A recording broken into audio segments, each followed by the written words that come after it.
definitely something you wouldn't want to happen, and that is you can't pick your editor necessarily.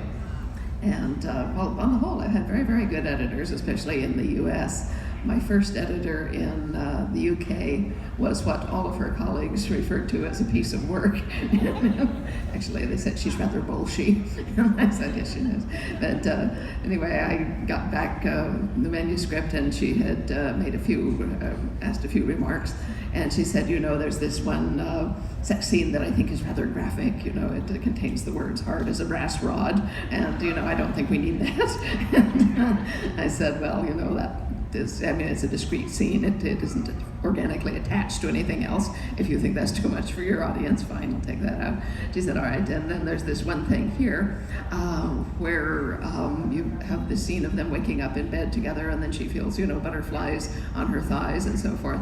She says, of course we all do that, but we don't like to admit that we do. Could you change it so it looks like they're having normal sex? And I said, just for you. And then she said, and we're also rather worried that she doesn't think about Frank enough. We think she might be rather cold-hearted.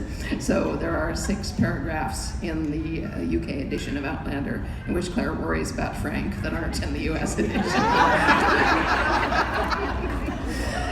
So that was all compromised, well and good. But then came the second book, Dragonfly and Amber.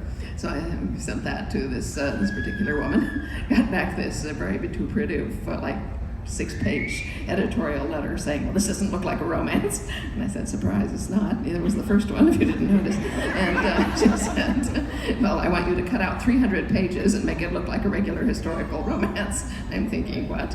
And she said, now, for instance, we can do away with that character Fergus. We don't need him for anything. And this scene where Jamie is holding his niece on his knees, and weeping in the moonlight. Of course, it shows Jamie's feminine side, but I think we have enough of that, too. You can take that one out. And I'm thinking, think again.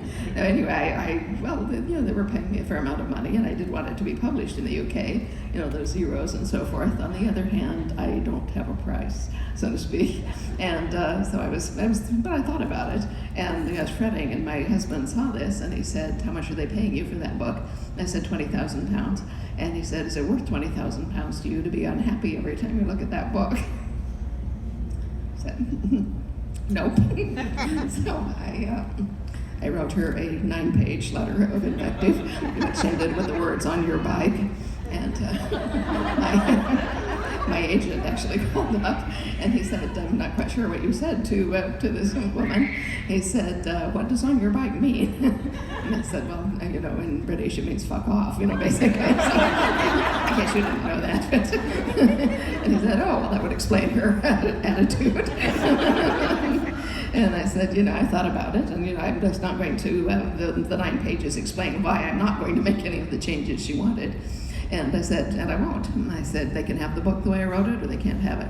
So I figured, well, that's that. So anyway, she calls back to my agent. She's no longer speaking to me. And she calls back and says, all right, we will publish this book because the first one's doing quite well. He said, but we're only going to pay you $8,000 for it, and we're only going to publish it in paperback, not in hardcover. And we're going to put a money-back guarantee sticker on the front in case people are fooled at thinking it was a romance when it's not.